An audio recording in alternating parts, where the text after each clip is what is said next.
Keidi, you're muted.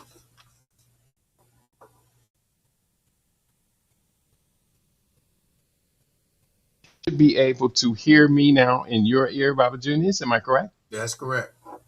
All right, all right, all right. And let me do this. I have to move so I'm not hearing you in my speakers. I have to move you to my headset as well. How you doing today, Baba Junius? I'm well. Looking forward to today's program. Yeah, well, we've got an exciting program for you today. I need you to talk for 20 seconds while I do something in the background. Yeah, well, every day that we're on is exciting. Something to look forward to. It keeps us on purpose, keeps us on task. It helps us in our personal uh, life mission to to give ourselves meaning, purpose, and fulfillment. But it also provides information, a sense of inquiry and inquisitiveness to our viewers and listeners that uh, gives them some food for thought, allows them to participate, exchange ideas, and also to share some of their life experiences or some of the things that they're involved in. Yeah, we've come a long way together here now, 24th year of broadcast on LIBRadio. We have built up a wonderful, beautiful global family. In fact, let me just say greetings to Queen Mother. Kashiba is in the house. You know, we have the responsibility to declare ourselves to be Babas, queens, kings, and all of these things. But at the same time, just declaring so doesn't necessarily make it so. So, Queen Mother Kashiba, I know she has earned that credit. So, we sing greetings. She says, Hotep family, and she also sends instructions out. As a Queen Mother, we all should take her instructions seriously. Hit the like button. That's a simple instruction. And let me say greetings to my sister, and she probably is approaching Queen Mother. And welcome to you, Sister Queen Kashiba Akawaba. Welcome. You have found your family. She says, yep, Mastermind Panel and Global LIB Family and Ubuntu. And you know, we have declared that Ubuntu equilibrium is to be inserted into the lexicon, the language of going through master level study, Baba Junior. Yeah, hopefully more and more people will become familiar with your classes. I haven't been on in about a month or so, but I'm making steady progress reading the book. I think Hmm. that will be the culmination of our ability to make sense of what's happening in the world, to see behind the veil, to identify the players, look at their history, look at use pattern recognition to see what they have done in the past, and more than likely we can project what they will attempt to do in the future. Hmm. Yeah. The idea of the Ubuntu equilibrium has become ever more profound. Now, in actuality, until the book was published, I had never heard those two words used in conjunction. Of course, equilibrium, for most of us, I was introduced to the word equilibrium, truly understand what it meant after starting to study game theory. And it's a very powerful word if we understand it in use in the world. And when we add to that Ubuntu equilibrium, I am convinced, Baba Junius, that that gives us a tool. We've got a long way to go to be able to achieve Ubuntu universally amongst our people. But as we do so, I think it will mitigate to a very large extent the sort of individualized defection, treachery, the ability of our people to buy out of our group, join another group's intentions, and sell us out. Well, the struggle is for us to become more ethnocentric, Hmm. become more self aware, to exert our self determination. And I say that because since the 1960s, when we first became familiar with the Nguzo Saba, and there was a major push for ethnocentrism. Some might call it nationalism. Some of it refer to it as part of a Pan-African push. The other end of the equation, for every action, there's an equal and opposite reaction. So we had the reaction of the oppressors. We had the reaction of what many people are now calling the Epstein class. Mm-hmm. And that attack, that war has not abated. That Mm-hmm. war is still going on. It's just that it's so, on some levels, it's high level, but on other levels and more seditious, it's low intensity. But Mm-hmm. just because it's low intensity doesn't mean it's not lethal. And that's what's That's happening right. with us. We're caught up in this low intensity yet extremely lethal war. And Mm-hmm. when you look at how the powers that shouldn't be are operating, and you look at our community, and you look at what Amos Wilson called the maladaptive responses to oppression that permeate our community on every level, so-called upper class, middle class, and the lower classes. Mm-hmm. It's exactly the same. It's just that some people are making it, quote unquote, in the system, and they can support themselves by selling out or buying into the system, while others, the doors are still shut. And again, it's a very effective plan and policy type thing on the part of the oppressors. It's just that we're not as astute in looking at this, and that's why understanding game theory is so important. Yeah. And we're gonna get to the article that you posted up on Substack this week. I pulled that up. I think that's a central theme that we can apply game theory to and look at what is happening. I think you did a smash up job in writing that article. But when we come to consider the complexities by which defection becomes practical for the individual, and this is coming from the book, this the what we're calling sellouts is actually technically game theory refers to as defection. And when we look at this defection, the opposition, the powers that never should have been, as you refer to them, they have set this up so complex, so completely.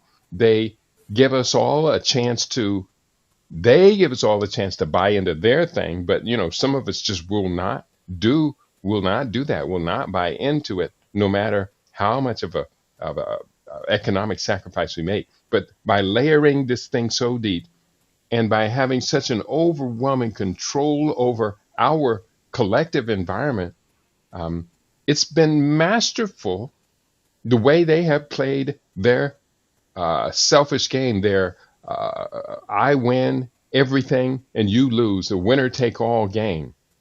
It's been masterful the way they've done that, but it's not going to last forever. It is already, we can see it falling apart, Baba Juniors. Yeah, that was one of the actual falling apart. It was one of the things I wanted to talk about today, this so-called 250th anniversary, Mm-hmm. as the empire obviously is imploding. But getting back to what we're talking about, your defection, go back to the early 20th century. W.E.B. Du Bois wrote a piece where he talked about, in the souls of black folks, where he talked about the double consciousness. Mm-hmm. He said we're always aware of our two-ness, our sense of having two conflicting souls. And that is true, and it is a result of the taking away and the destruction of our culture, our memory, the trauma, the physical and psychological trauma. Now we have cultural amnesia, and this has resulted in a double consciousness. And as we've been exposed more and more, the balance has shifted. So before we had some retention of our Africanness, our African values, that's going away. They made a very concerted effort to squash the Nguzu Saba, Mm-hmm. the whole piece, the values, the culture, our awareness, the whole message of the Nation of Islam when they would talk about they took away our names, they took away our culture, they took away our spiritual traditions, et cetera, et cetera. Notice no one's talking about that anymore. No one's Mm-hmm. talking about uh, do for self. No one's talking about. I mean, you had the Nation of Islam, you had the New Republic of Africa, you had even the Black Panther Party, you had um, uh, the Shrine of the Black Madonna, all talking about getting land, Mm-hmm. support ourselves, to be able to, even if we didn't live on it, to be have access to food, to feed ourselves. So very little of that is being presented and promoted these days. So you're absolutely right. There has been an unwilling and unknowing defection. We've bought into Urugu's mindset. We bought into their culture. And you can see it, particularly as elders, as you and I are elders and we have our life experiences, and we can look and see what, and I say this all the time, what 50 years of negative media influence under the banner of hip hop has done to our people in terms of their values. And just Mm-hmm. look at America in general, in terms of the values. I was at a funeral, great nephew, a transition, young brother, 33 years old. So we went to Wow. the funeral, and it was in a church, and at the graveside. Well, I noticed in the church that even though they had hymnals, most of the people didn't. They weren't familiar with the The church music. Mm-hmm. music or the protocol. At the Mm-hmm. gravesite, the same thing. The minister who knew Ramir, had been was the mayor of the little town, and now is pretty much all black. Started off singing a song and encouraged the people to sing along with him. Almost nobody, only the old people, and there's only a sprinkling of old people. You know, his grandmother, who was our age, my wife and and only a handful of people knew the song. And I'm saying all this to say, remember in the 60s where the ultra right were talking about how the communists were determined to try to undermine American Mm-hmm. society, destroy Christianity, etc. Well, they pretty much accomplished that. Well, or one could say, has Christianity imploded? Well, but that's part. I mean, that's not Christianity. Eurocentric and European religions are a Mm-hmm. threat to us. They are imploding They, amongst us. Mm-hmm. well, I'm saying they're a threat to us. Mm-hmm. They have been a threat to us because they're part and parcel of the double consciousness. Because they have allowed more of our people, our preachers, to go to their theological schools, their so-called divinity schools.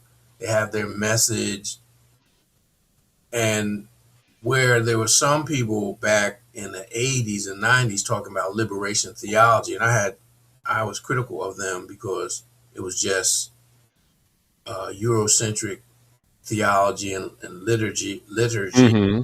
and rituals painted brown. They, That's right. they never even talked about the Coptic Church. They never talked about the real African origins or contributions of African people to Christianity that were wiped out and subverted. But that's a whole other Mm-hmm. story. But it is part and parcel of what you call the defection. What I'm Mm-hmm. getting us back to is Du Bois' the double consciousness. Where Mm-hmm. we have this lopsided now. It's becoming, we're talking about equilibrium. Equilibrium means balance. Mm-hmm. It's totally lopsided.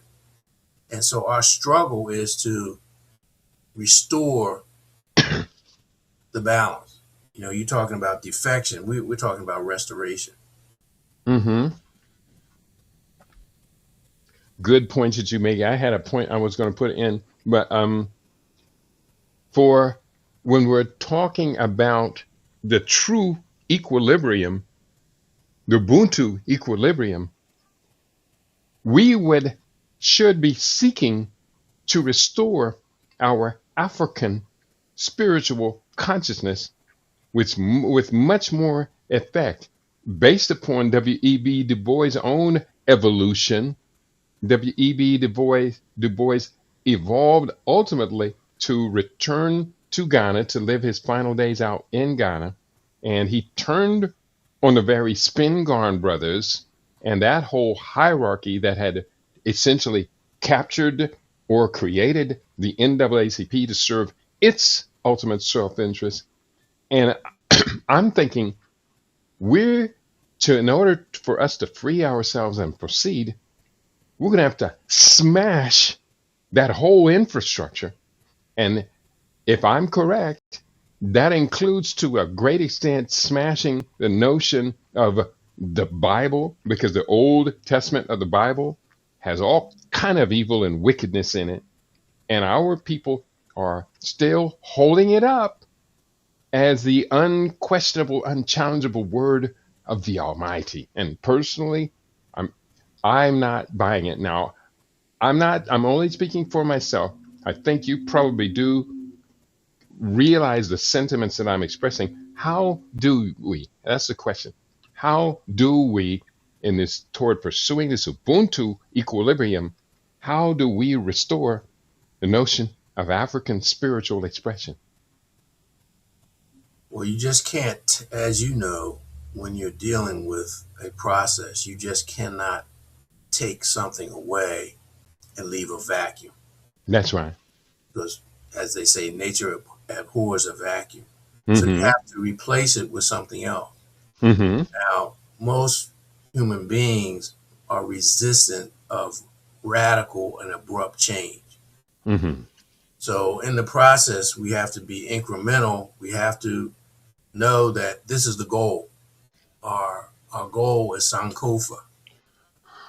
And we have to do it and understand, unlike the Europeans who come up pretty much with a one size fits all, we have to pattern and structure our process of Sankofa so that it meets a broad uh, need of our people, because we don't all have different learning styles and learning patterns. Mm-hmm.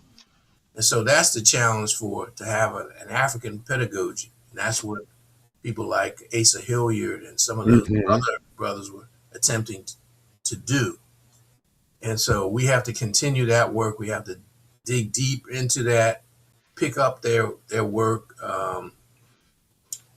Wade Noble, Asa Hilliard, some of those early pioneers of ASCAC who were attempting to bring us from out of the abyss of the Urugu. So Mm-hmm. that's one of the things that we have to do. And that's part of game theory in terms of preparation to be in the game. Mm-hmm. Otherwise, we're just becoming cannon fodder. And because we have not uprooted, I was out in the garden this morning just doing some weeding. Mm-hmm. And you know, as having your gardens, you have to periodically weed.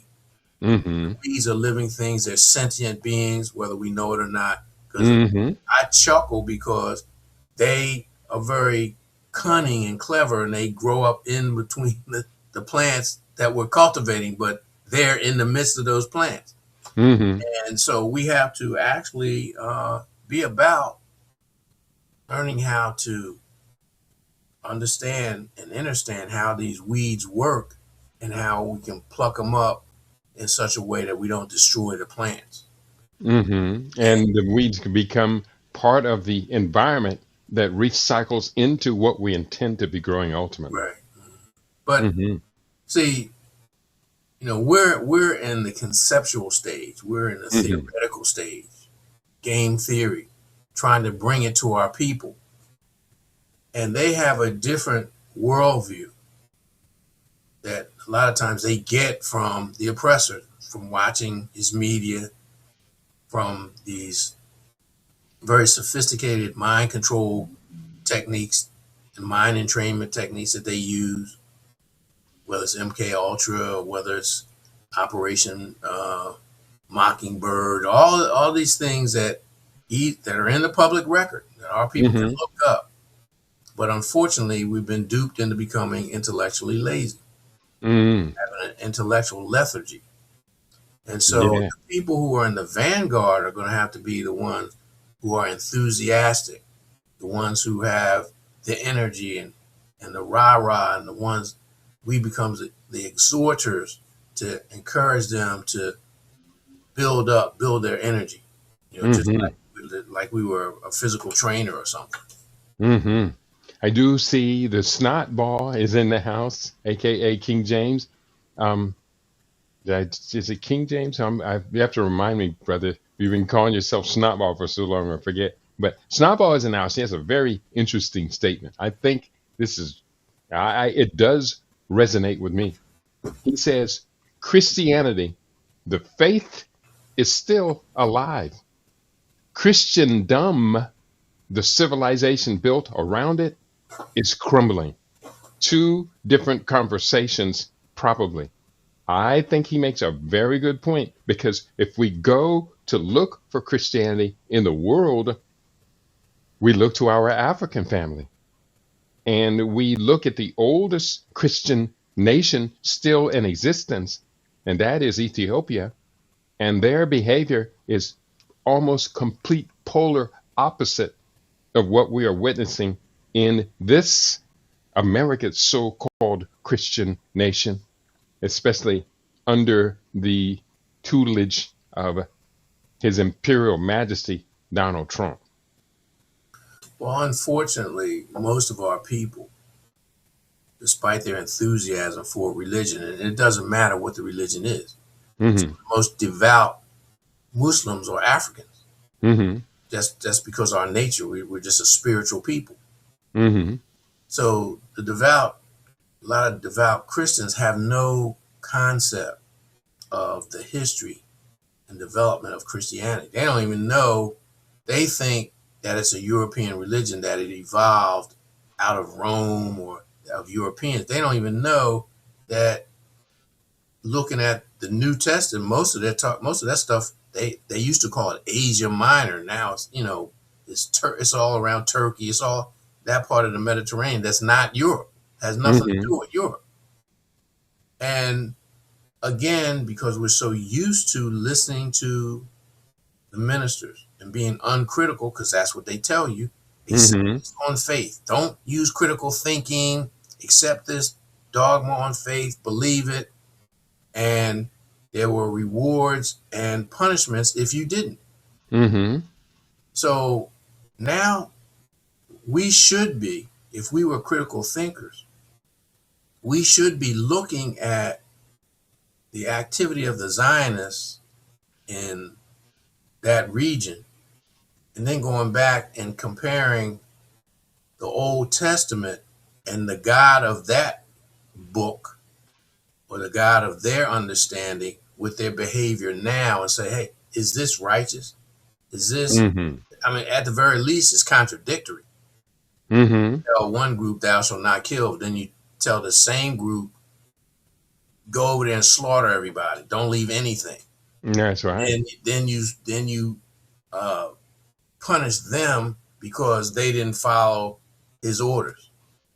Right? What kind of divinity is that? What kind of divine consciousness is that?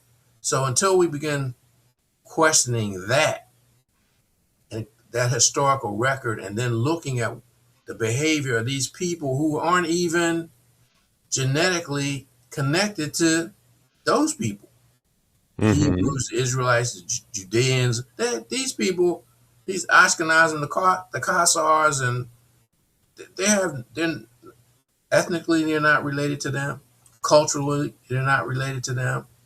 They're just using that as a means to propagate uh, this notion of superiority. And when they propagate is the root word of propaganda. propaganda. Yep.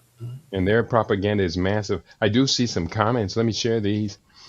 King Jason is in the house, and sorry about that. I screwed it up and accidentally called you King James. I apologize for that. He asked the question, where is Amos Wilson when you need him? His psychological breakdowns of our state were indispensable.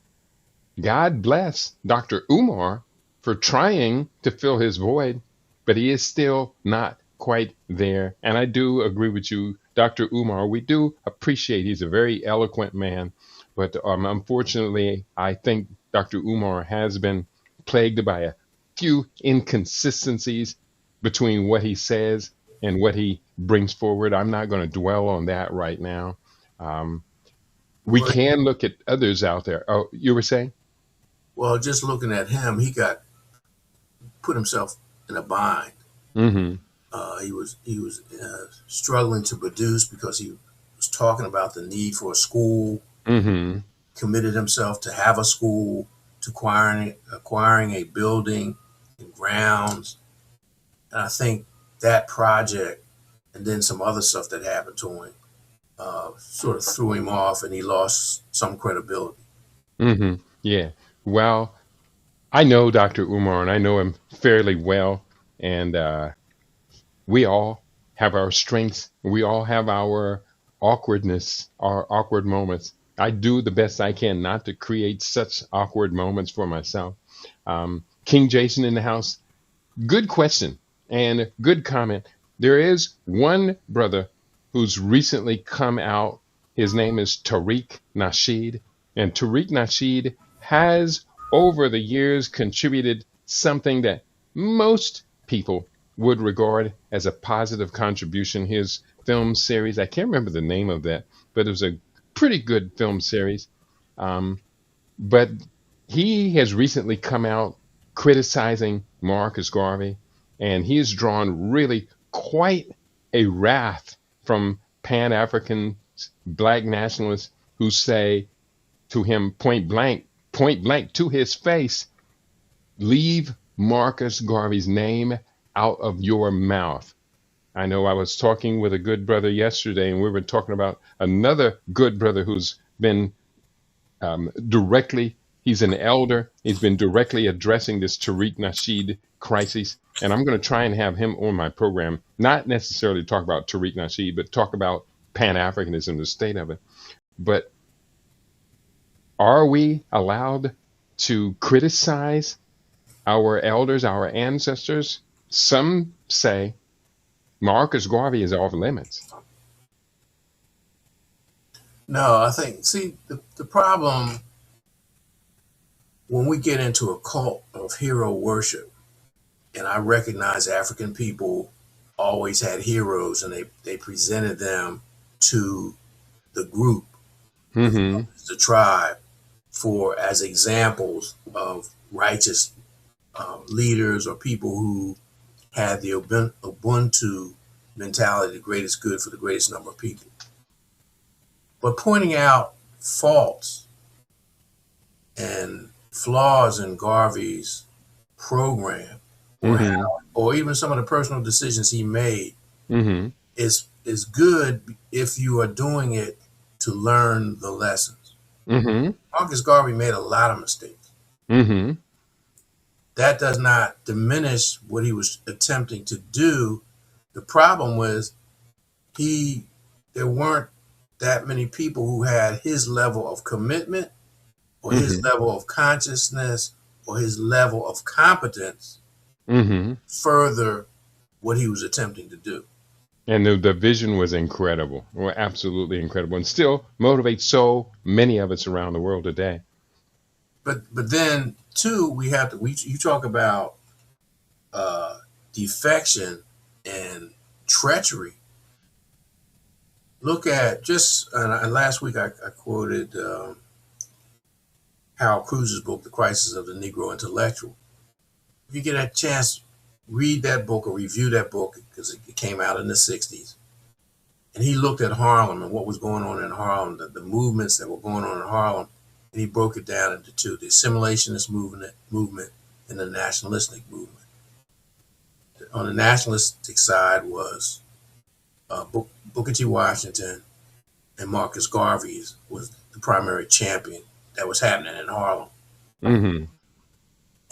But you also had different groups within that. You had the West Indian clique, you had the NAACP clique, you had their antagonist was we just mentioned his name, Du Bois, Mm-hmm. NAACP, and CORE. Those people who were in the assimilationist camp. But you also had people who betrayed Marcus Garvey Mm-hmm. because they were threatened by his popularity and how his movement captured the imagination. Keep in mind, this is at an era where the oppression and the negativity aimed at black people was really intense.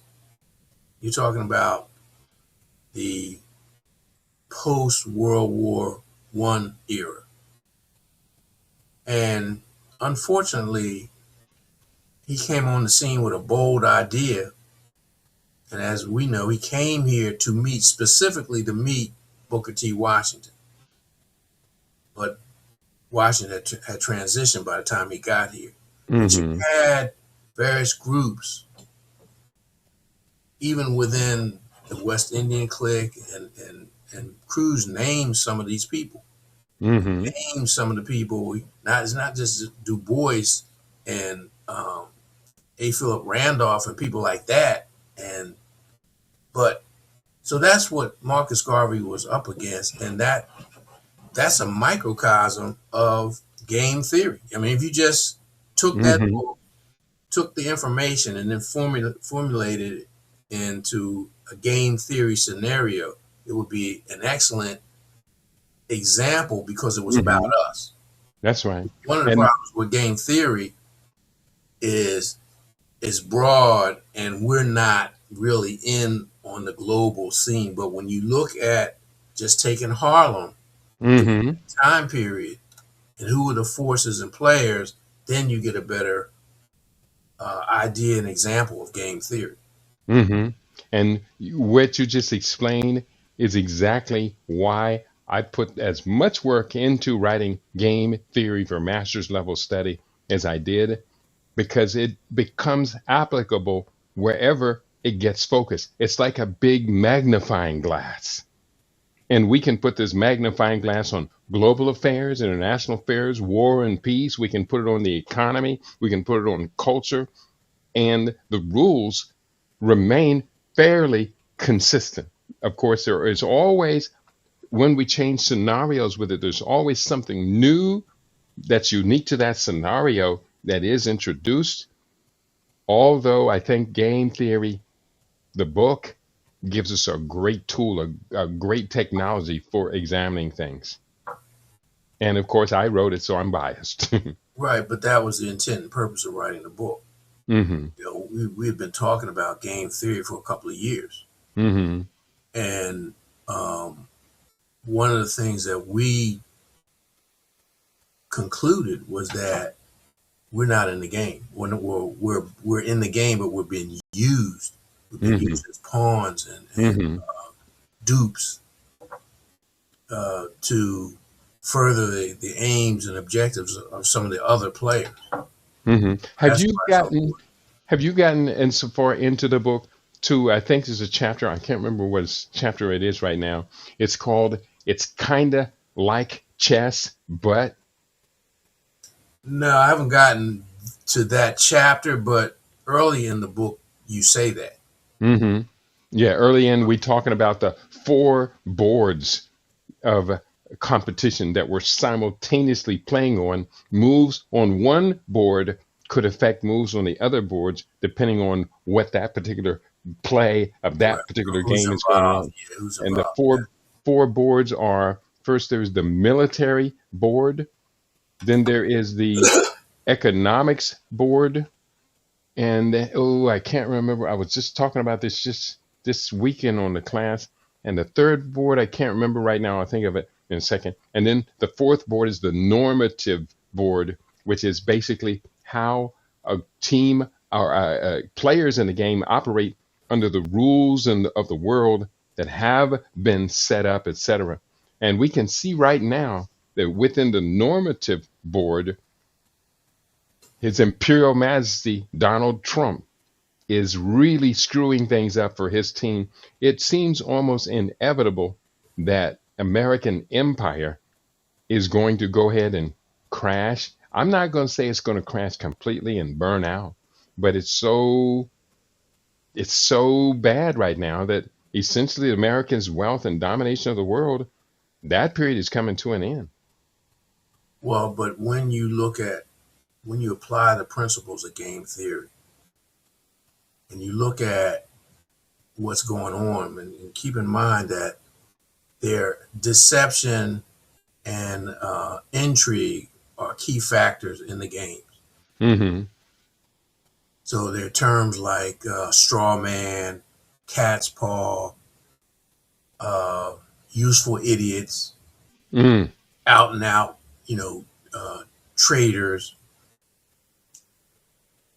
and also the master manipulators, the people who are actually directing Trump. Mm-hmm. Because as crazy as he is, he's following somebody's advice or a group of people's advice. Mm-hmm. And as you said, his behavior is so off the wall.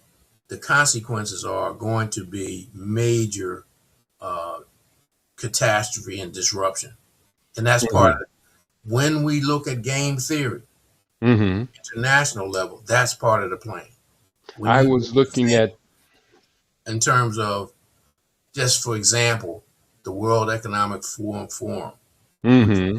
which is a more out front uh, player than, say, the Bilderbergers or the Club of Mm-hmm. Rome or Trilateral the Commission and all Trilateral of that. Commission Mm-hmm. or the Rockefellers and Rothschilds kind of thing.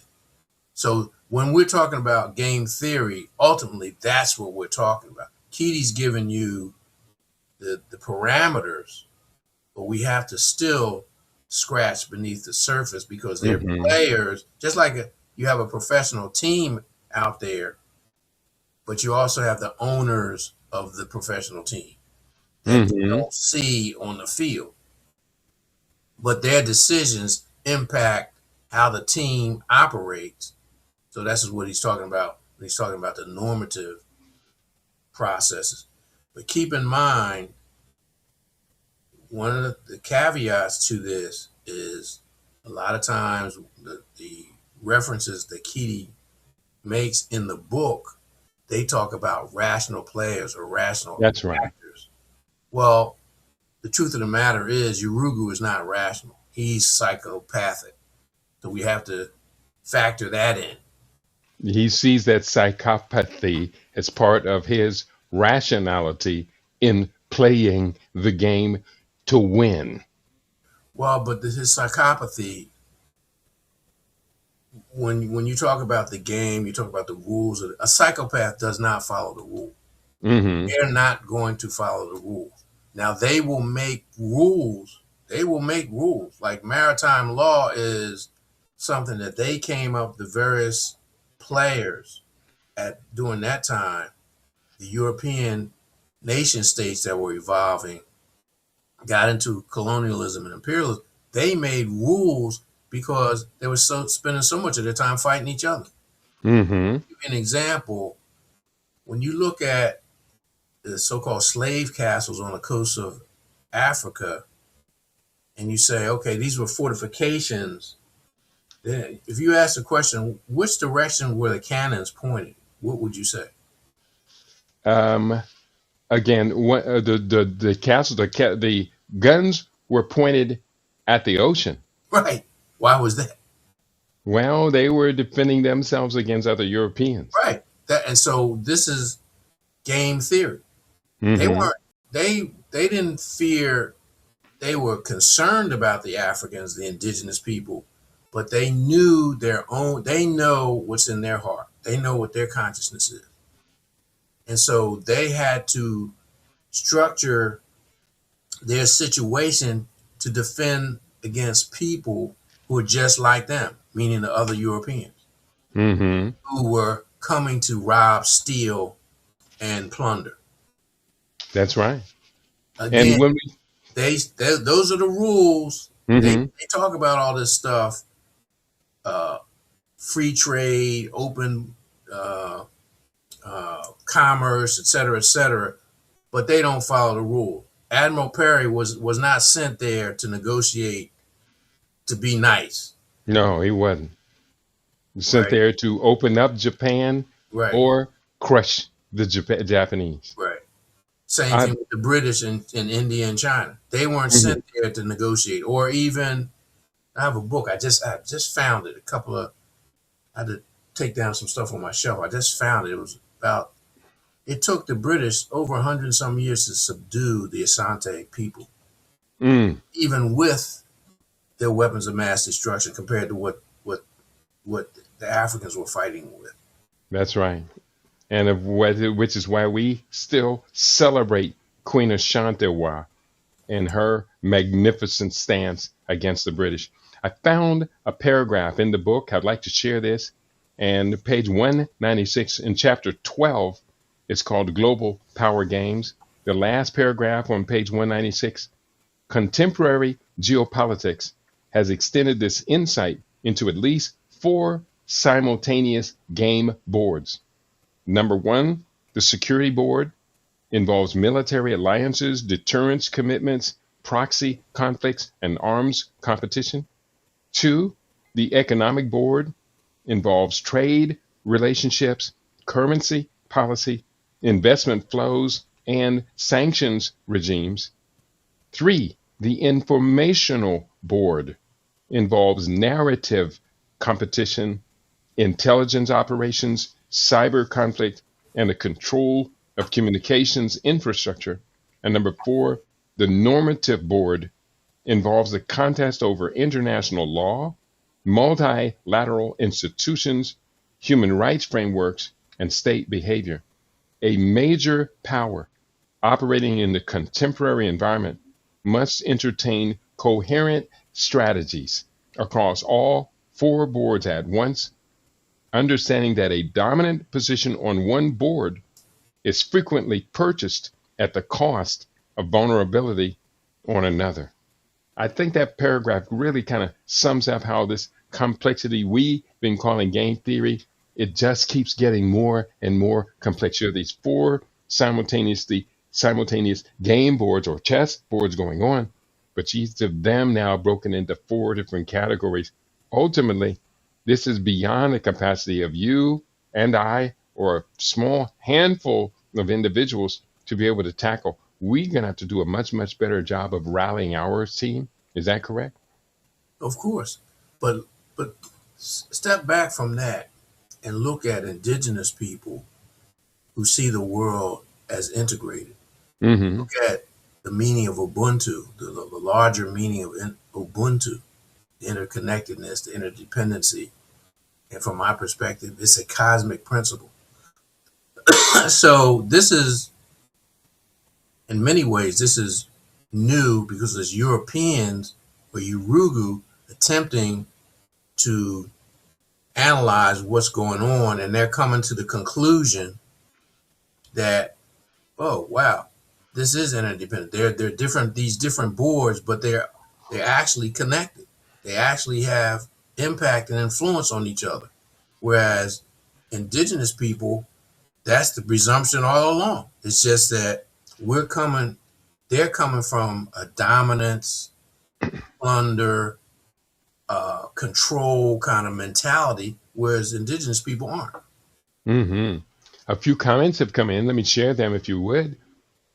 King Jason writes, Tariq, and that's Tariq Nasheed, we were talking about him earlier, and his followers are single handedly tearing down Pan Africanism.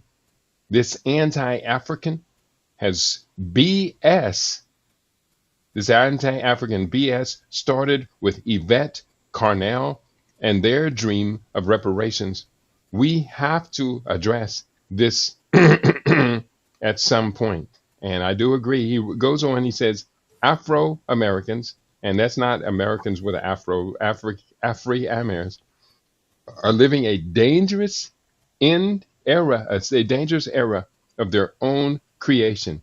This rift they are creating or widening between us and the continent and the rest of the diaspora is going to come back to haunt us. I completely agree with you, King Jason, which is why I am doing as much as I can to create a pan African version of LIB Radio that not only investigates, researches, and discusses, gets into the discussion issues affecting the SADC community, ECOWAS community, Central African Community of States, East African community, as well as Africans across the globe. But it's also now we're doing the best I can to create bridges to institutions that are operating across these different arenas. Ultimately, it's like a spider's web, and we have to, from where we are, we have to create threads to all of these anchor points that we can find until enough of us are reaching out and creating these threads that we can all come together, bring them together, and we now have a web that captures our people, our genius, and our energy toward creating a future. That's important. And it's hard work, particularly because of the effectiveness of Urugu's divide and rule. That's how they have maintained their position for a couple of thousand years. I'm going back to their approaches as invaders. You know, what they have to do once they invade a country. What did the Persians and the Assyrians have to do once they invaded Kemet? What did the Romans have to do? What did the Greeks have to do? And we're seeing that because the Roman Empire is really the ideal of modern day Europeans, whether it was particularly the British and the American Empire. They wanted to say that they were better, that they were more advanced, that they had more influence over the world than, say, Rome did. And unfortunately, they haven't learned the lessons of empire, particularly of Uruguayan Empire, where you talk about military and security. Unfortunately, the world is learning a major lesson from Iran. Right? Iran, when you listen to what their leaders say, they studied Vietnam. They studied Korea. They looked at what was going on in the various wars, their own war against Iraq and the role that the West played in that. They're looking at contemporary events. What did the Taliban do? And they made certain decisions. And as a result of their decisions, they have exposed the American empire as very vulnerable. Now, granted, they have help. Again, they study in Korea. The North Koreans had help from the Chinese. So did the Vietnamese. So they've incorporated that, and so they have allies that are helping them just beat the snot out of the Americans without even really going to war like that. In other words, they have totally neutralized the one thing that the Americans counted on for their domination of the seas, which was their aircraft carriers, aircraft carrier groups. They have totally neutralized that. Yeah. They have totally exposed the United States, and by their attacks on these GCC installations, these countries that hosted and have totally wiped out, for the most part, or made useless these American bases and facilities, they have exposed America as a paper tiger.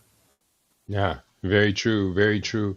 I'm gonna put this other comment in from King Jason, and then I want to change directions. We're approaching the top of the hour, and the article you published on Substack, Sankofa, the article you published on Substack is so important.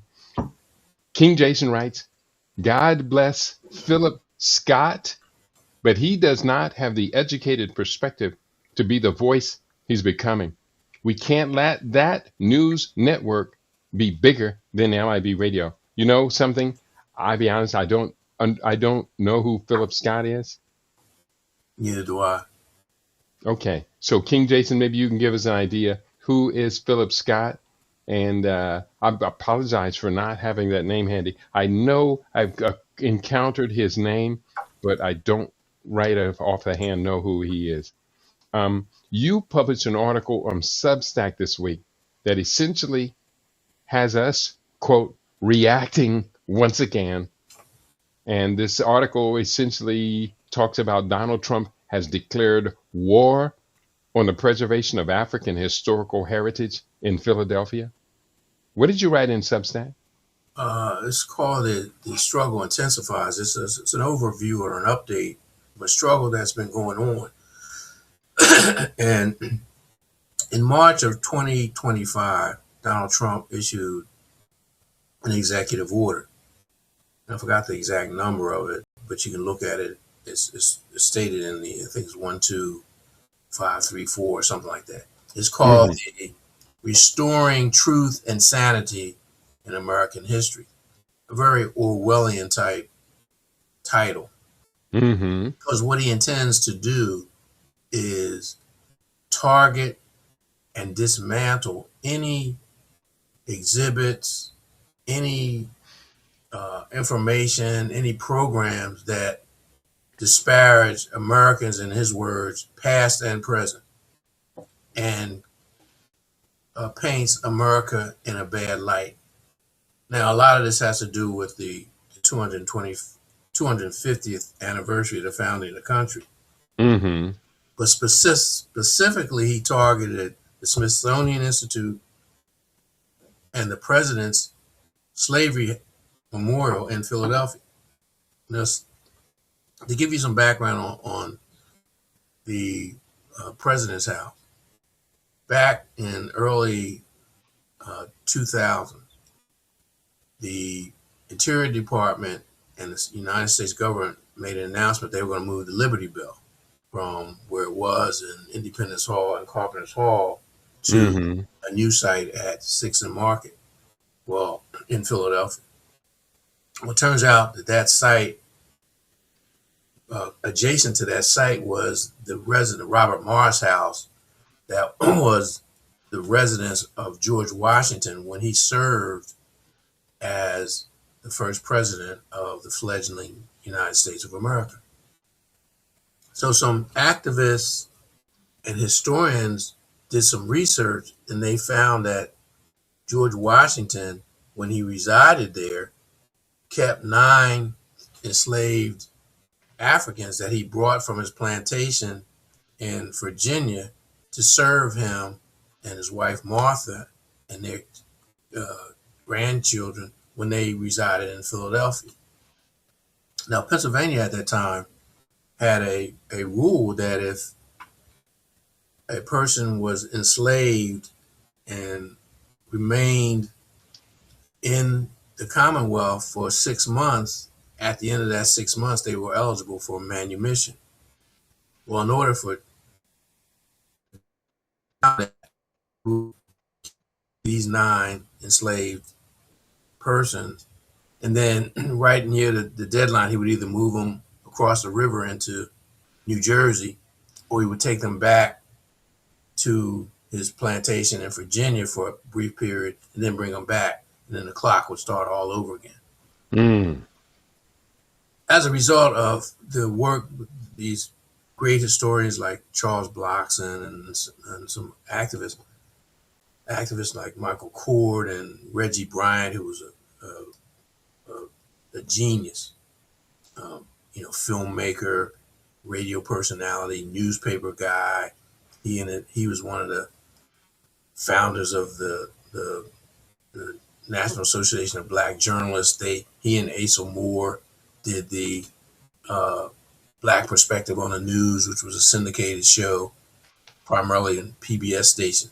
Make a long story short, they made it a case, and the National Park Service, because of the protests, demonstrations, the letter writing, and all of that, they came and they were amenable to, number one, sitting down to talk about it, and number two, do something to memorialize it.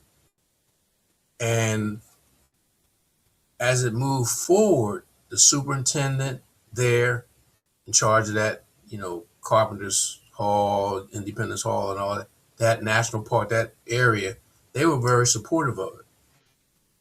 And the mayor at the time, I think it was John Street, put up some money. Then other people black architects got involved. They did some excavations, and they found the foundation of the house. And so when you go on the site, when you look down, that you can see the foundations of the site. They came together, they put together an educational plan.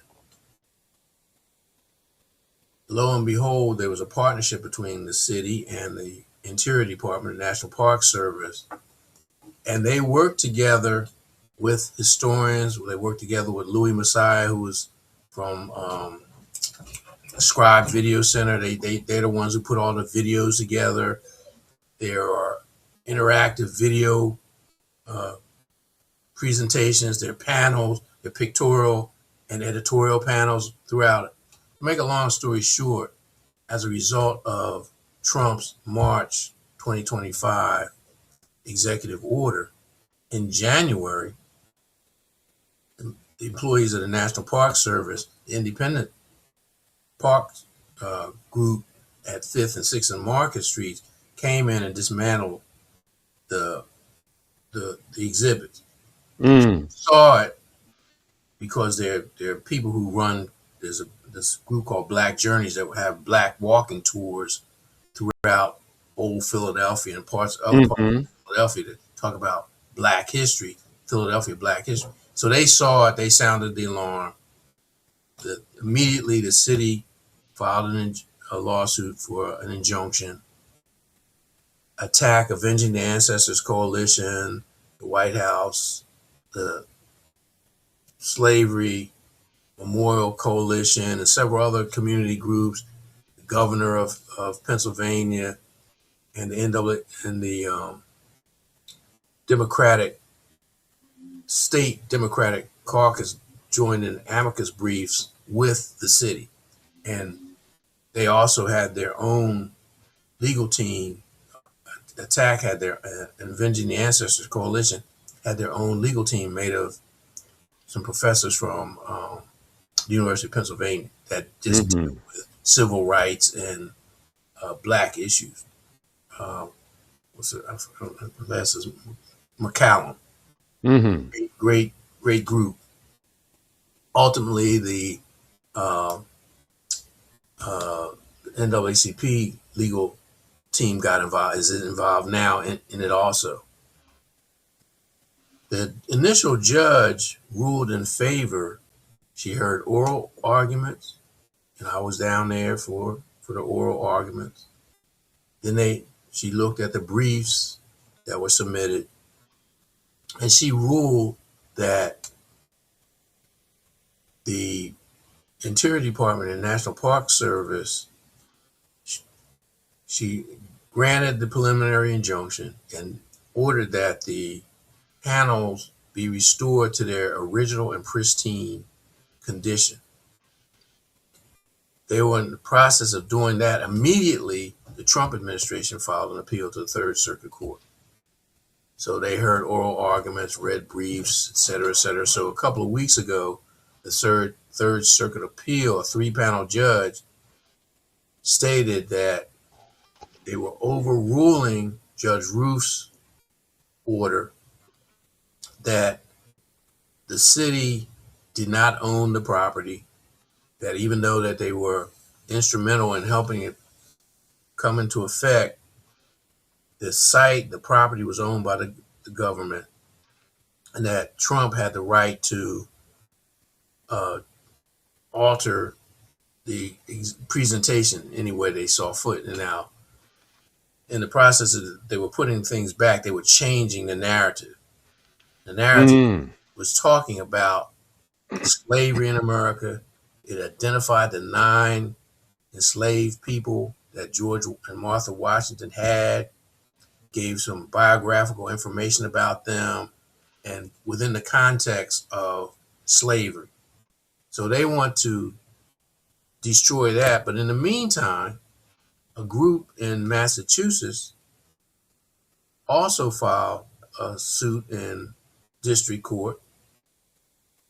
And that judge, his name is Angel Kelly, she also ordered a preliminary injunction and ordered them to stop and have everything restored by July 3rd.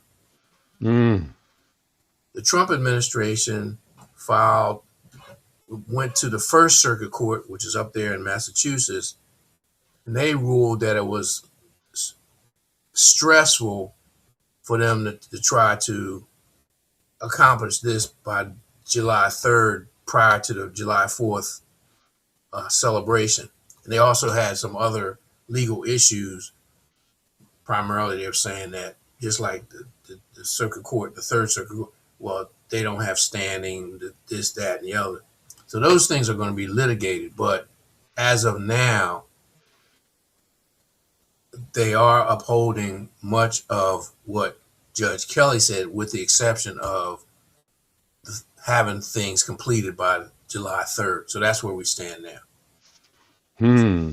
And all of this, again, on the eve of the country commemorating the farce called July, or the 4th of July, the 250th anniversary of the founding of the nation. I am critical of the founding of the nation because for most of this nation's history, we did not exist. What was the year of the Dred Scott decision? 1854, I believe. I think. I don't know. 1854. Yeah, let me check. Let me look it up. Yeah.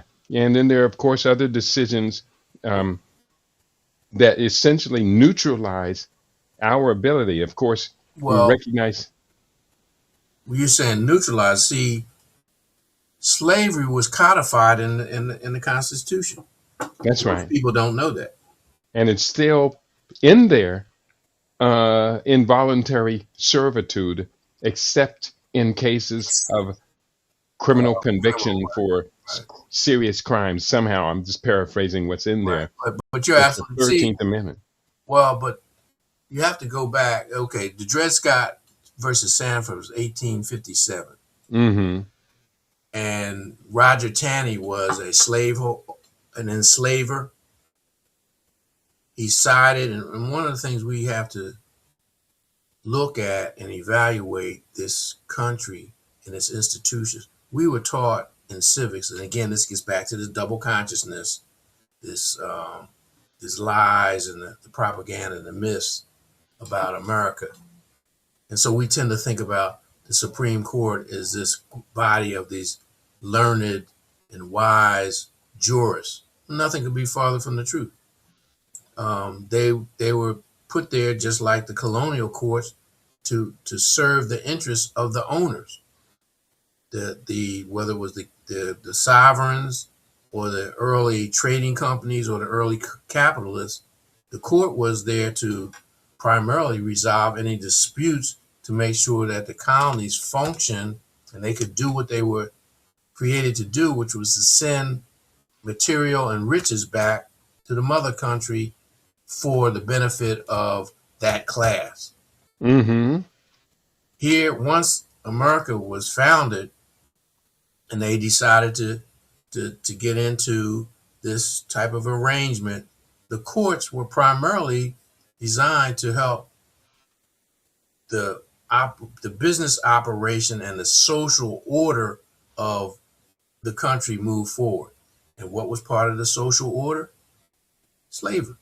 Mm-hmm. Yeah. And their goal was to keep it. And in fact, the fugitive slave clause is in the Constitution. That's right. The fact that they had a tax, a $10 tax on anyone. They never use the word slavery in the Constitution until the 13th Amendment. Mm-hmm. Very cunning and very deceitful, but they knew. They said the word is such persons that they want to import.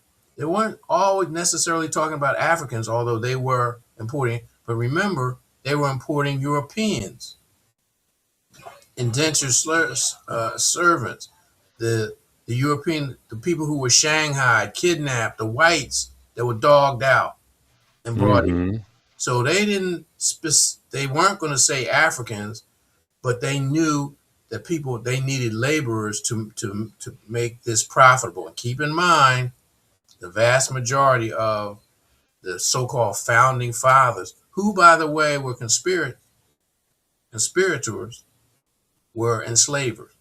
Their original goal, their original aim was to come to Philadelphia to revise the Articles of Confederation because they knew they needed a stronger central government because working with 13 sovereign entities wasn't working, wasn't feasible. These people got together, and that's what this stuff about the Federalist Papers and all this kind of stuff. They were the wealthy people, and they said those people those of us who own the country should run it or rule it. And they decided, and they did everything. You see these pictures of them in there. The windows were boarded up. The doors were closed. They met in secret. Nothing was shared with the outside people until they came away with certain drafts and certain documents. All the stuff that we learned in civics, American history, most of that stuff is lies. Mm. That's right. Few more comments have come in from King Jason and Queen Kashiba, both still commenting on Phil Scott. Phil Scott has 1 million subscribers. His channel is on YouTube. It's again the Africa Diaspora channel, news channel. I did put up a link to that in the chat. She writes he has 1 million subscribers, but his views are not well thought out. King Jason writes he lacks a lot of historical perspective and obviously has not undergone some of the political education that we Pan Africans have. And he said, he corrected himself, it was panel Africans. Now, my bad. My phone has conspired against me, LOL. Queen Mother Kashiba, we existed, but were not considered human beings, just property, like a horse or a pig. And that's terrible. Yeah, we did exist, but they did not acknowledge our existence. They Well, didn't even acknowledge the listen, existence of their own wives until much later as well. but keep in mind, in order to get this through, because each section had different economic values, and they wanted to make this work. They made numerous compromises. So the 3/5 clause was a compromise. So they Hmm. did recognize us as an entity. Okay, we'll include so that you you guys in the South feel okay with this. We'll allow you to uh, total up all your enslaved people, and we'll allow them 3/5 so that they can have so that would impact your congressional representation. So they did recognize us, but she's absolutely right. Not as human beings, not as spiritual beings, not as the driving force that was making this country rich. Hmm. That see, we tend to believe, and I'm on a rant because this is something I'm really passionate about. Hmm. We've been taught we were stupid. We were brought here. We had no history. We had no. We were just brought here to be beasts of burden. That's nothing's farther from the truth. They went to Africa.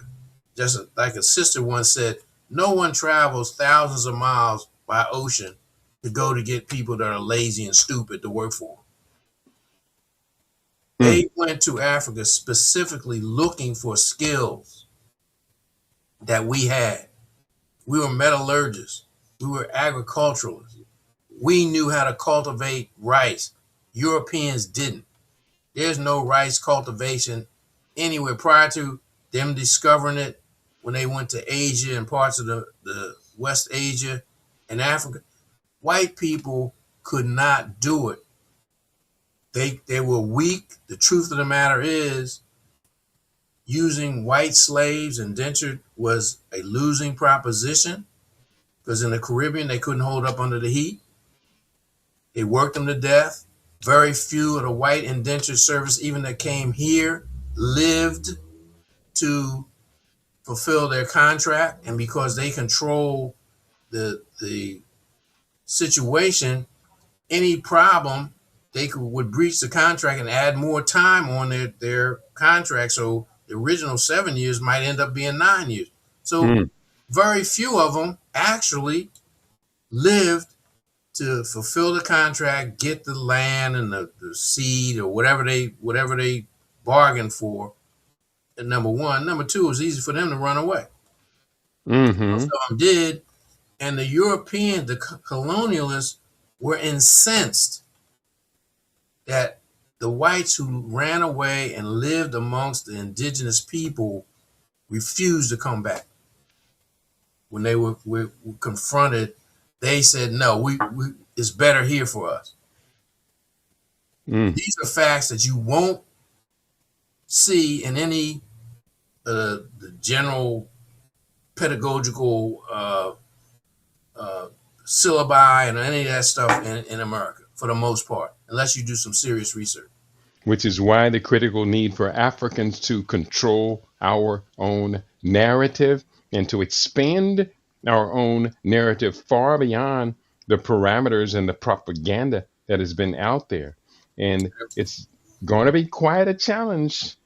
It's Yes, going it to is. be a monumental challenge. We coulda, woulda, shoulda had we done it, had we used game theory.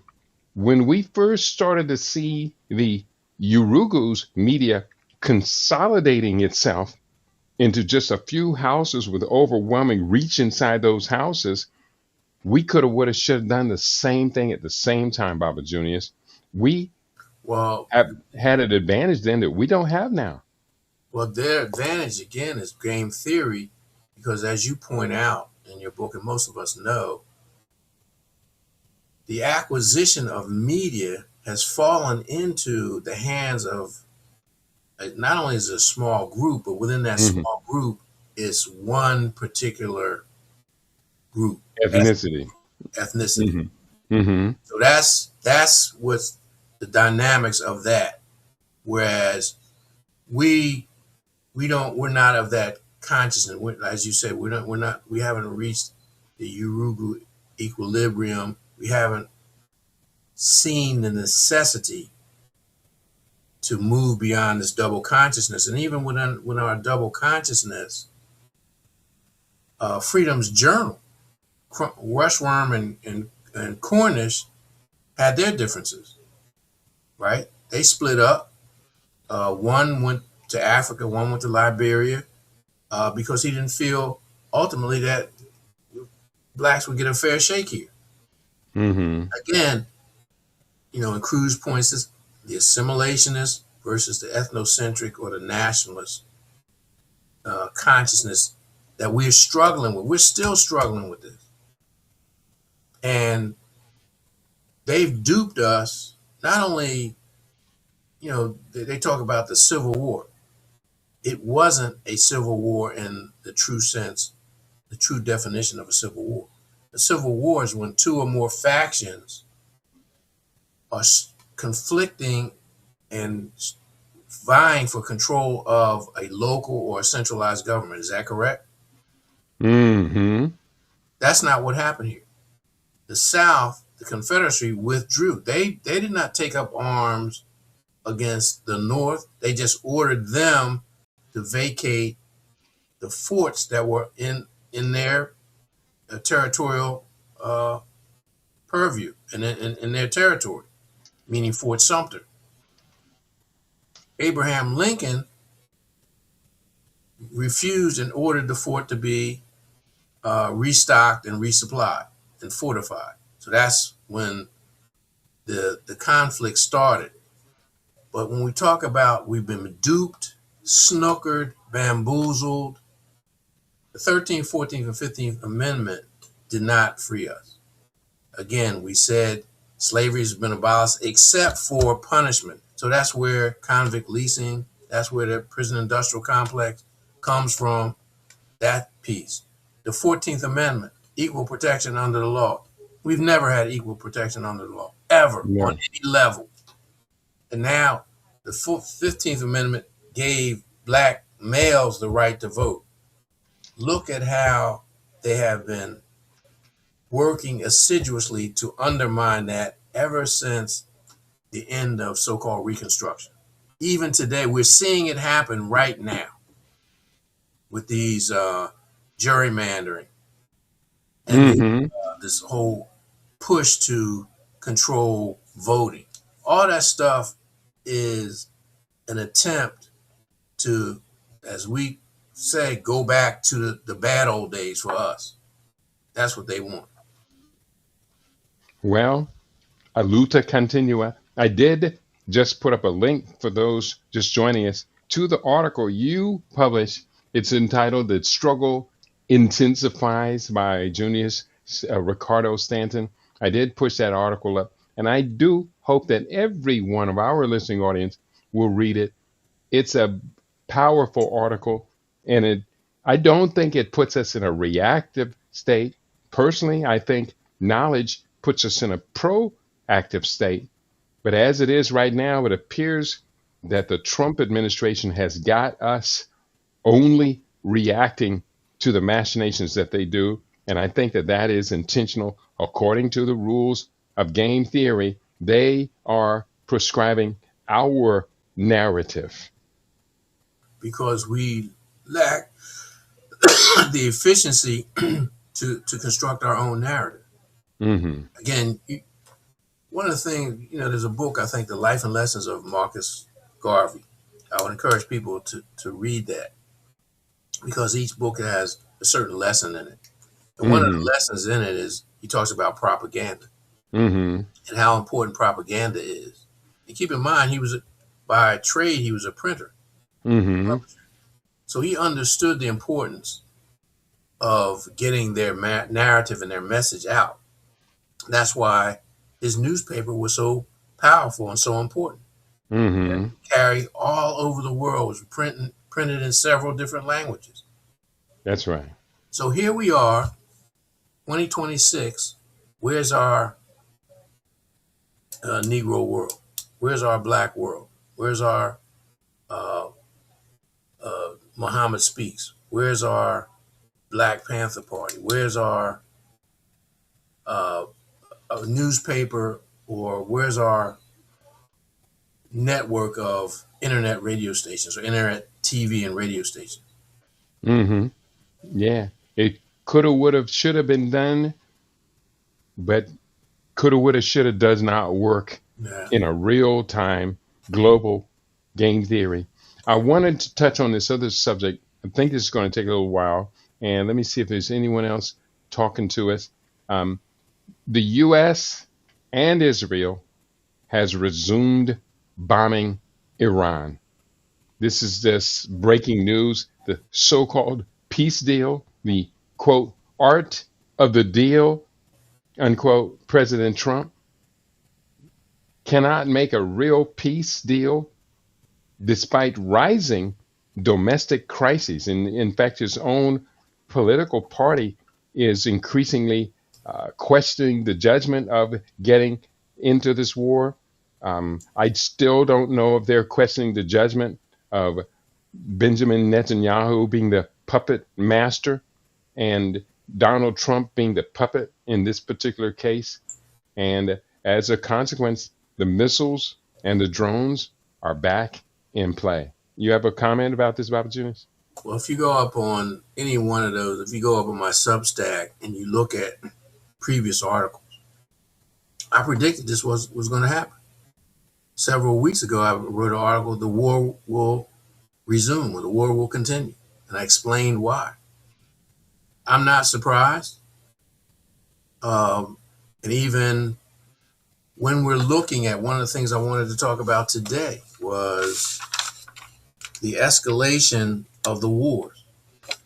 U.S. Iran attacks Bahrain, Kuwait, following U.S. attacks on Iran, following Iran attacks on commercial ships. I didn't even comment on Israel and southern Lebanon, but I also wanted to look at, from a game theory perspective, Ukraine attacking deep inside Russia, even going in as far as Moscow and the oil infrastructure. What does this mean for the global energy supply?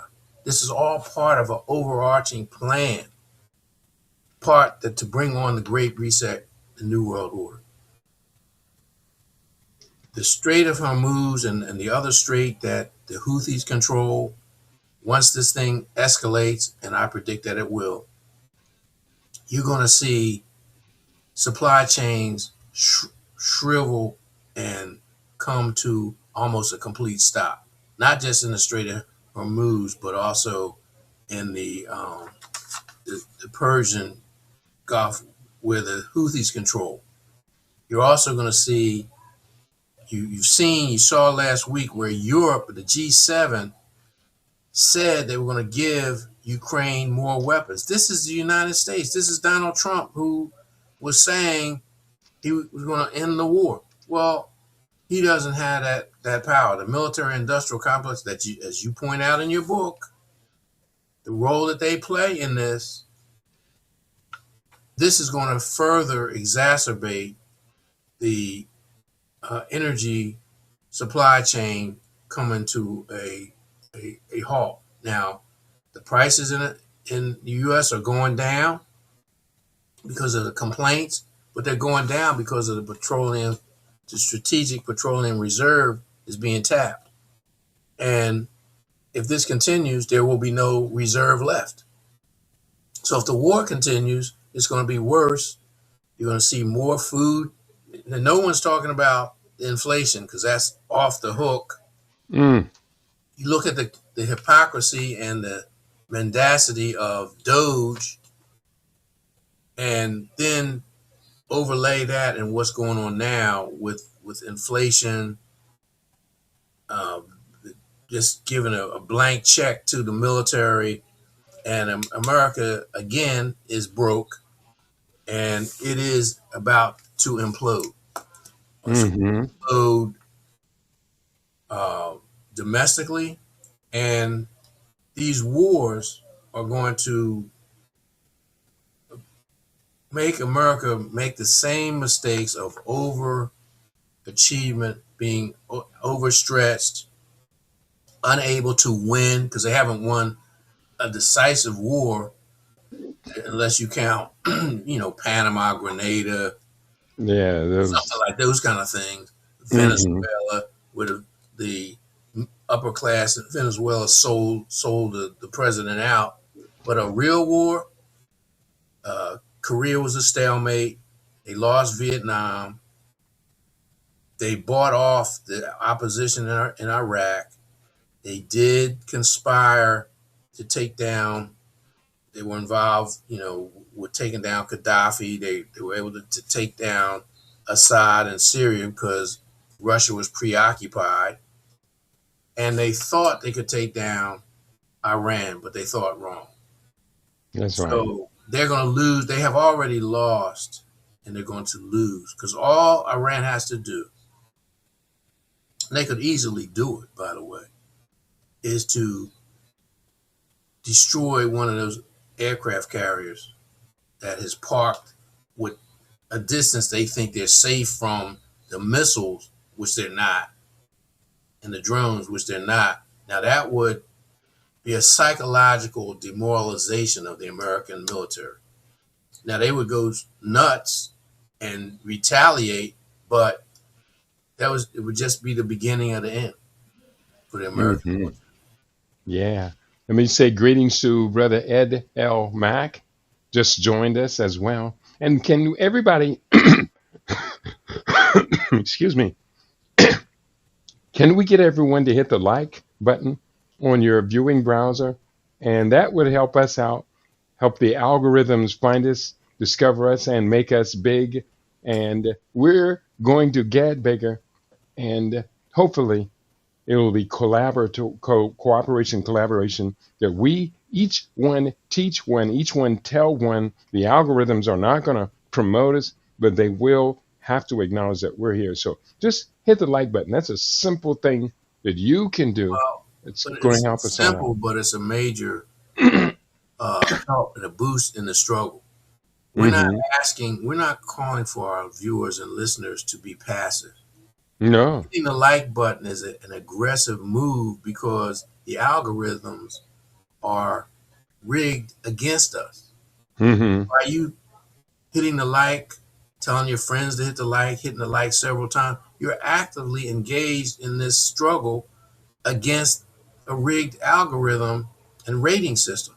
It's no Hmm. different than when I was on terrestrial radio and the owner was the black station owned station was complaining about Nielsen and the other rating thing, how those log books and the various means that they use to determine who was listening and who was watching were not available in the black community. Those Hmm. people aren't going into projects asking people who they listen to, what station Hmm. they listen to, and listenership was the main supposed criteria for the amount of you could charge for an ad. So you could have Hmm. an ad for say Pepsi or Coke, but the top station, say maybe WDAS FM, when it was on top, or just like the WBLS in New York when they were on top, the same Coke ad or the same GM ad that WHAT played, they got a higher rate. Hmm. So not only did you need the ads, but you got a higher rate the more you could prove that you had a higher listenership. So it's the That's same right. game they play all over and over again. It's just that they manipulate the algorithm. Hmm. So you So could say, oh well, that's futile. Why should we? No, it's part of the struggle. Keep hitting the like button. that's right. And of course, with the Rumble, you hit the like button the second time, it just turns off the first time you hit it. So make sure it's a green thumbs up. And right now, I only see 8 likes, 8 green thumbs up, and I know we can do a lot Well, better than that. So come but on, family, let's but you do the best that we can. but you could do it. This is the way you do it. If you have a desktop, you hit it on your desktop. If you have a Hmm. tablet and you log on, you hit it on your tablet, or if you hit it on your phone. They're only counting the ones where you're hitting the same device over and over again. But That's right. if you use other devices, you you circumvent that. All right, people, As let's far as I do. know, as far as I know, let's put it that way. Yeah, let's do the best that we can do. And the best is great. Ed Mack, he says on Rumble, I can't find the like button until the show is over, but it shows up before the show starts. Now, there should be a green button right under the viewing screen. And if you don't see the green button, then obviously your computer is not acting like mine is. But do the best that you can. You always do, Brother Ed. He's a good contributor and a very intelligent man as well. And undeniably, we need people like us to keep moving forward. You did mention Venezuela. Venezuela is in the news again this week, and it's horror, absolute horror. The I was checking the news story late last night, and as the latest toll for the earthquake in Venezuela, it's a devastating earthquake. The death toll is now reported as 1,430 people killed. Your thoughts? Well, that number is going to continue to climb because when I went on this morning, it was 900 and something. Right. So that was Hmm. one of the things I wanted to talk about. Extreme weather. You got an earthquake in Japan. You had two back-to-back earthquakes in Venezuela, and the earthquake in Japan was a 6.1 magnitude on the Richter, and the earthquakes in Venezuela were 7.2 and 7.5. What you're going to see is a continuation of escalation of these numbers because they really don't know how many people they're still pulling people out of the rubble. They don't know. It's now 4 days. They've been working on pulling people out of the rumble, and the window begins to close very rapidly after 3 days of people being able to survive. Reports are that they are still hearing children's voices crying, and so you do not give up until that hearing people crying under the rubble ceases absolutely. But I have a very sadness has come over me when I think about Venezuela and what has happened to Venezuela. The earthquake is just pile on what the United States has done to Venezuela, conquering the military, kidnapping the president and his wife, and then essentially pirating the oil. It's just horrible that the Venezuelan self determination is now in the state that it's at. But I was going to nonetheless, ask they you, still have to dig their people out of the rubble. but I was going to ask you, looking at what happened, knowing our assessment that the military sold not only Madero out, but they sold the Cuban security out because they were the main ones who were killed by the U.S. Military, the Hmm. security. How much of this suffering is self-inflicted? What would have happened if they had fought back? Because remember, China offered assistance. They even sent ships, and I believe, and I'd have to go back. I think Russia offered assistance, and we know that Cuba offered assistance. Hmm. So, what was the nature of the Russian assistance? Do you have an idea? I think I have to look. And look. Yeah, because I know China did, but I have to. yeah, and of course, China and Russia have to protect their own self-interest as well, and they can only extend themselves so much. I think the Chinese are in a better position than the Russians. The Russians, of course, are being bled by the Ukrainian expedition, the special operation there. But for the Venezuelan people, we should have a great deal of compassion and heart for the people. I remember when Hugo Chavez was in place, and everything that Hugo Chavez would say was completely in sync, and for which we Pan Africans were quite empathetic with Hugo Chavez. And Right, but my question is, and is answered. Yes, Russia offered diplomatic support and reassurance to Venezuela President Nicolas Maduro in the weeks leading up to U.S. intervention, but Moscow ultimately provided no military or physical assistance during the operation and refrained from direct confrontation. okay. Which, that's the same thing.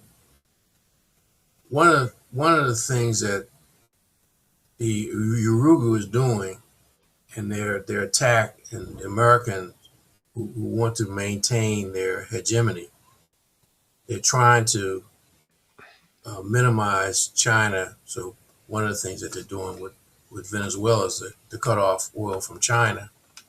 But they're also, by supporting Ukraine, is forcing Russia's hand because that prevented Russia from actively being involved in Syria and also here in this situation, where they might have Hmm. at least offered some token support. So again, our viewers and listeners, look at what's going on within the framework of game theory. Hmm. Who are the players? What are the moves they're making? Why are they That's making right. these moves? How does making these moves either enhance or deteriorate their position? What Hmm. if we're able to discern what their objectives are? How do these moves facilitate the accomplishment of these objectives, or making these moves? Are they boneheaded moves like Trump has been making, not only this term but his first term with his trade currency wars and all that have hurt the American farmers, have hurt the American people? Hmm. And in the book, Game Theory for Master's Level Study, we do address what we're seeing in Venezuela and the threats to wage war against Cuba, Colombia, Panama, and renaming the Gulf of Mexico the Gulf of America. I see this all as the project to expand this chapter 5 to build greater America. Right, The right, same way we see the striving to achieve greater Israel by them and their aggressive military attacks on all of their neighboring geographies. And the same thing is now happening in the Western Hemisphere. The Trump blundering over the takeover of Greenland, and Canada, the Canada. and Canada as the 51st state. You know, Canada is the second largest nation on the planet after Russia. Well, And again, that chapter that you're talking about, this mhm, is where you point all that stuff out, and yeah, um, you liken the greater Israel with this whole greater this hemispheric hegemony. hmm, And I've seen other comparisons, not necessarily with Israel, but your analysis about the United States and its hegemon. What's his name? Professor. What's the guy's? He has a huge following. What's He's in China. Zhang, Yeah, he also talks about that. yeah. Um, I personally love listening to Professor Zhang. I think he's pretty much spot on as he takes this idea of game theory around the world and looks at the major and minor crises. He points out that the kind of war between the sexes, he breaks that down in terms of game theory. Have you seen Professor Zhang's presentations? I haven't watched anything from him in almost 2 weeks. I encourage our uh, viewers and listeners to be very vigilant about, because some of the things that are posted in his name are bogus. That's right. They're, Fake they're fake totally videos. fake Mm-hmm. AI kind of stuff. Mm-hmm. And when you listen to the content, some of the content is contradictory. So Mm-hmm. just don't take everything at face value, because they recognize he's very popular. Mm-hmm. Very popular. They're probably trying to sneak in some of their stuff under his name, and people will because he does have credibility in terms of his analysis. Mm-hmm. Yeah. And there is this war between what's real and what's Right, fake. right, And right. YouTube is definitely the front line of that war going on. There is a YouTuber by the name of Steve Bartlett who has a very, very popular thread called Diary of a CEO. If you're familiar with that, Diary of a CEO by Steve Bartlett. But recently, I'm starting to see, because he has hosted so many powerful conversations that contradict the powers that shouldn't be, as you term them. Mm. And he has also a huge following. I think he is larger than Joe Rogan and Diary of a CEO. But now we're starting to see fake videos of Steve Bartlett showing up. We do see he does use what are those headlines called? Clickbait Bait headlines. click, yeah, Yeah, clickbait. clickbait headlines to draw us in. And I have no problem with clickbait headlines. Sometimes I'll have a clickbait leaning headline as well, even though I try not to stray away from the truth of what the program will be about. But the war against control of the narrative, this is very important. And Professor Jang, I completely agree, is a very important voice for us to know about. But here's a hint. I can determine his fake videos from his real videos because in his real videos, he's in a classroom and he's in front of a whiteboard. He's writing on the whiteboard because he scribbles a lot. But and he has a relatively small class, and a few of the students also. It's I don't know if Chinese are It's a high school. proficient. Yeah, They're it's a high high school. school, and they're proficient in English in high school, and so he does a good job of including his students in it. But yeah, be careful. Professor Well, Jang is being the, fake. the ones that I've seen, they like you're right. It's just him, and it's a facial thing, and he doesn't blink. Yeah, those are the fake videos. Right? Yeah. Mm. Hmm. All right. Well, where do we stand? We got a few more minutes. A few more voices have joined us. I see Nguvu is in the house. And Nguvu in the house, he says Sawabona, and he writes 1857 was the date of the Dred Scott decision. And he writes Scott died in 1858, I think. So that's Dred Scott decision and Dred Scott's life expectancy. And enough respect to we all of us do owe a great deal of appreciation and respect for Dred Scott and not necessarily for the Well, court system. but the thing is, I always wondered. I don't know whether it was my higher self preparing me. I would always wonder, and when I was in school, of all the decisions that the U.S. Supreme Court made from the beginning of this creation of this country, why was the Dred Scott decision always in the history books? Hmm. And Well, when you look and read the Dred Scott, because I have a copy of it around here somewhere, it's about this thick, hmm, and it's probably the most pernicious and vile document that I can imagine. I mean, he disparages us as a people, and one of the least of the things is a black man has no rights that a white man is bound to respect. That's where hmm. he was coming from. Of course, when you said he was disparaging us, you're talking about the one who wrote the judgment, wrote the Roger paper. Taney, Roger Taney. Was he the Supreme Court justice at that time, or was he the head of the Supreme Court? I think he might have been the the chief justice, but That's right. nonetheless, he was the author of it.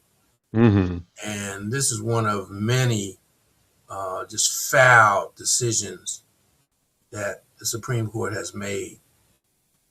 And Hmm. when you talk to lawyers, this kind of mentality and the mentality of Plessy versus Ferguson, still this consciousness still pervades this country and the Hmm. jurisprudence. Hmm. Yeah. Aluta continua, no doubt, no doubt. King Jason is in the house. He writes, it would be awesome if Galtung, and he's talking about Professor Johann Galtung, was still alive and could collaborate with Professor Jang. That's a pretty astute observation. Johann Galton was the one who predicted, his first major prediction was the collapse of the Soviet Union. He also predicted the Iranian Revolution, as well as there was another major prediction, and he also predicted that the United States empire would collapse in the year 2020. But after Donald Trump became president, he moved it up 5 years. No, not 2020, 2025. And then he moved it up, which would reflect the fact that Trump was speeding up the collapse of the American empire. And personally, I have talked about Professor Johann Galtung many times here on LIB Radio, and I think we all should be paying attention. His book, I think, was entitled The End of the U.S. Empire. So what's next? Well, you don't have to be, all you have to do is be a student of empire. Mm-hmm. And you see the classic moves. The only thing difference is because of the technology, because of the hubris and the psychopathy of the American ruling class, is speeding up the demise and the collapse of the empire. Mm-hmm. Elijah Muhammad wrote back in the late 50s, early 60s, The Fall of America. Mm-hmm. And of course, Elijah Muhammad wrote The Fall of America. That was strictly from a moralistic point of view. And ultimately, moralistic outputs from Africans, I've never seen them appeal much to people beyond Africans. And they don't carry much weight But in the world. that's the problem. Mm-hmm. You know, when you're dealing with Yurugu, they're immoral or amoral. And they don't even recognize morality as part of the Right, game right. they're playing. Well, that's my point. See, the people who are promoting the awareness of game theory, again, and a lot of the references that you made in the book, again, they talk about rational actors or rational players. Well, Yurugu is not rational. He's like a rabid animal. He's just crazy. Psychopathy is the rule of the day. That's another reason why America is in rapid decline, because the world saw in real time, real quick time, the same type of perfidy that the whites did to the indigenous people in this country, where they broke every treaty they ever signed. Trump did it when he was supposedly negotiating. They snuck up on and launched an attack on Iran. So, from my perspective, why would sane, rational players and actors ever believe anything they say? Why wouldn't you structure any kind of agreement with some kind of assurances, maybe even if you had to use outside sources, to make sure that the Americans lived up to their agreement? Because, see, at this point, you can do that because America is not the big bad boy they thought they were. The Iranians have exposed them to the world, and sooner or later, other people are going to start banging on them. Mm-hmm. You see, the thing is, the Iranians said they were not going to develop a nuclear weapon. The North Koreans offered them either the material or a nuclear weapon. Pakistan, even though they had an agreement with Saudi Arabia, this mutual aid and support agreement with Saudi Arabia, when the Zionists and the Americans did the sneak attack on Iran, the Pakistanians offered support. That's right. And they said that if Israel introduced nuclear weapons, then that would be considered the start of the nuclear conflict that we've all been attempting to avoid since the Cold War began. Well, Israel does not have to introduce nuclear weapons. They have a hold on the United States. And I predicted weeks ago that they were going to do everything they could to sabotage any kind of peace agreement. And they're doing it right now. That's right. And the other thing is, don't go for the okie doke about this thing with Iran, with Lebanon. Hezbollah has not been included in the talks. The signing of the deal was between the Lebanese government, which was always was weak, and the Zionists, and now the United States. Hezbollah has not been included in it. And now, again, with this interlocking and interlinking thing, Iran is saying the MOU will be in effect only if Israel withdraws from Lebanon and stops attacking. Well, the agreement between Israel and Lebanon that was co-signed by the United States, Israelis saying we're going to keep the land that we're occupying in Lebanon at great cost. By the way, the Hezbollah has been pounding them, and Hmm. so has Iran, but they're committed to Greater Israel. Hmm. That's right. They are committed, even to the point where the last Israeli will be destroyed pursuing that. Yes, that's one article I wrote. If you go down, just go down to Substack, or you go down to uh, From the Ramparts. One of the articles I wrote was called "Dueling Eschatologies," and I looked at all the eschatologies of Iran, Israel, and the Christian Zionists, or the Christians, Hmm. the similarities, and how this stuff is being played out, where you have stupid uh, Christians cheering and hoping for so-called Armageddon because they think they're Hmm. going to be immune from that. That's right. And when you talk about the word eschatology, from my understanding, it means the pursuit of religion as a form of logic or a Well, logic-based system. most people nowadays they use it as prediction of end times. That's Okay, there you go. what they're talking about.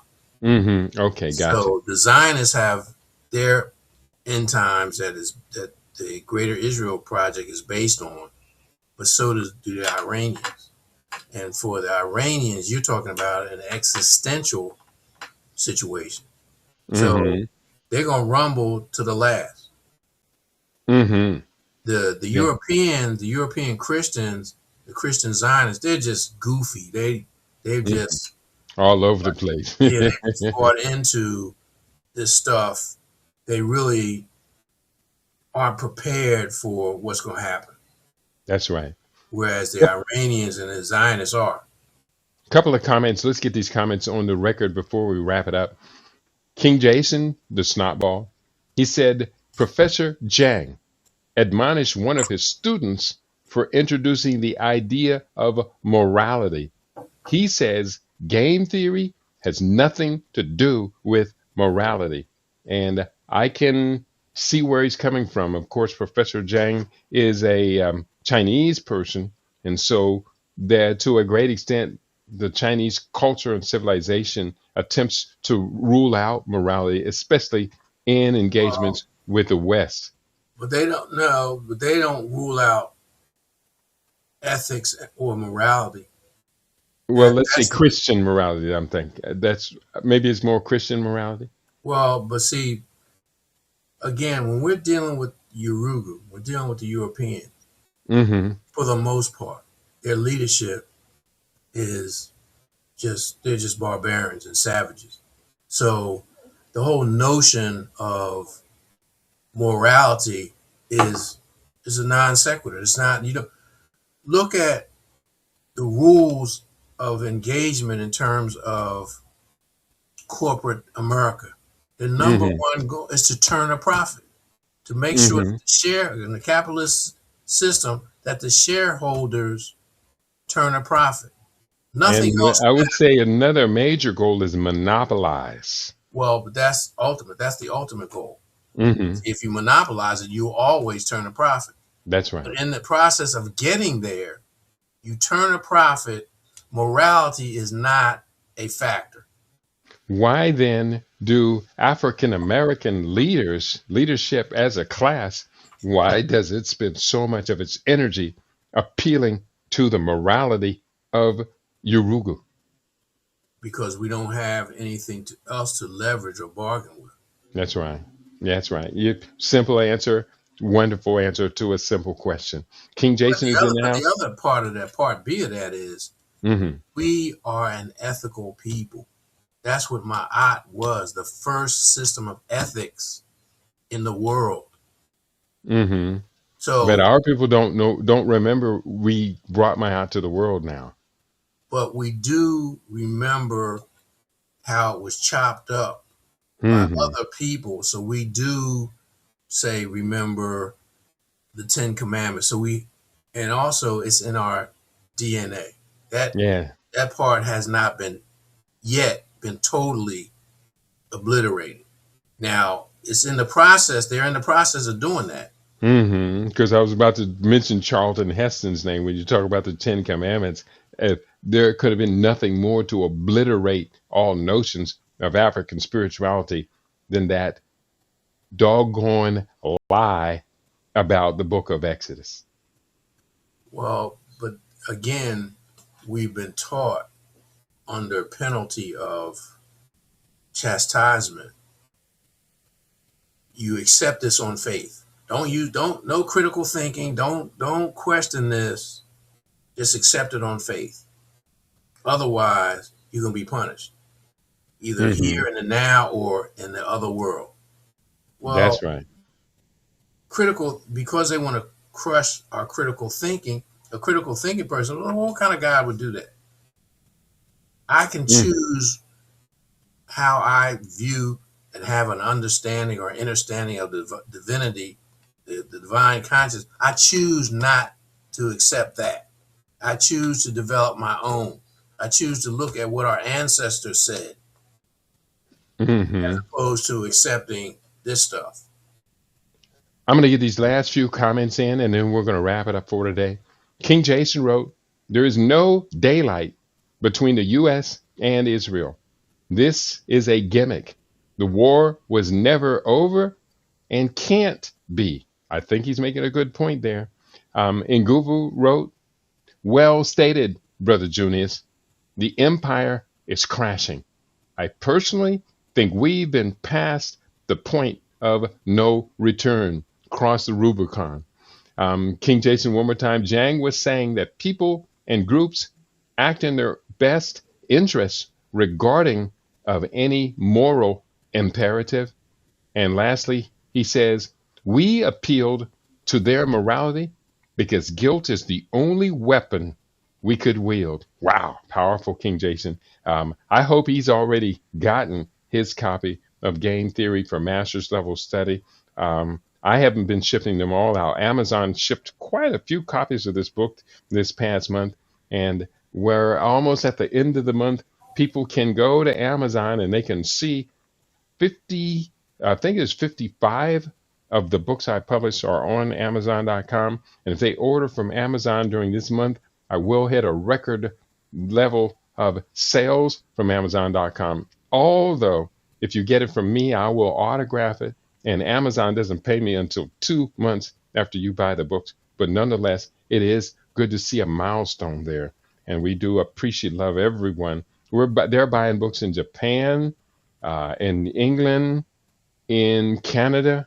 Lots of my books are moving nowadays, and hopefully, we're recovering from hitting that bottom where we were scraping and asking for everyone to keep us alive a couple of months ago. We did lose a lot, but nonetheless, we didn't lose our soul. We didn't lose our mission. Right. You didn't compromise your integrity. That's right. So Didn't compromise integrity. the Like Cat Williams says. Well, no, I'm not going to go there. He's a comedian. but I couldn't imagine myself in any situation mentioning anything about him. That's an example of positivity. And he says some thought provoking stuff. I've Yeah. heard snippets of his. I wouldn't watch the whole thing, but you know how these reels come up when you're on Mhm. YouTube. But nah, he's not my cup of tea. Yeah, I hear that. And so we're regardless. He just put in King Jason. So let's begin to wrap it up. We've hit the top of the hour, Baba Juniors. I thought today's program, Mastermind, was pretty comprehensive, and we went deep into a few points, relative points. Your final thoughts for today's show? Just send out good thoughts and energy toward the victims of these earthquakes, because you never know when the tables will turn on us, because again, because these wars are going to continue and possibly escalate, because they're part and parcel of the ruling classes depopulation through famine, war, ecocide, poison, etc., etc. So if you understand metaphysics and our energy and our aura and Ubuntu, we're all united. We're all interconnected. We're all interdependent. And so have empathy for our fellow souls who are suffering. Mm-hmm. Another thing is to uh, buckle up, because it's going to be a tough ride. Trump is doing everything he can to dupe us, and so that he can make it through the November election. So he will probably do what he can to try to keep gas prices low, but he can't do it in the supermarket. So if Mm-hmm. you're looking at the prices, just be prepared to deal with it. Everything is happening.